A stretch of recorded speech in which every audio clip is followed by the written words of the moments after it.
હાલો, કેમ છો? તો હવે આપણે એક દરવાજાની ડિઝાઇન બનાવવાના છીએ. તો સૌથી પહેલાં છે ને કેમેરાનું સેટિંગ સરખું કરી નાખીએ. કેમેરાનું સેટિંગ કર્યા પછી આપણી આ પાટી છે એ ટૂંકમાં પાટી જેવું જ છે. પાટીમાં જ આપણે પેલા રફ ડ્રોઈંગ કરી નાખીએ સૌથી પહેલાં. આમાં ક્લાયન્ટે આપણે એવી રીતે કીધું છે કે સેન્ટરમાં એમને લોગો જોઈએ છે, પ્લસમાં એમને CNC ડિઝાઇન જોઈ છે.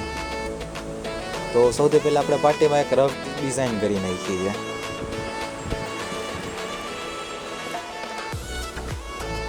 પ્લસ થોડુંક ઓવરવ્યૂ આવી જાય પછી આપણે એને કોમ્પ્યુટરમાં સ્કેચઅપમાં નાખીએ. આને હાલો, થઈ ગઈ છે. સ્કેચઅપના ધડાકા ચાલુ કર્યા છે.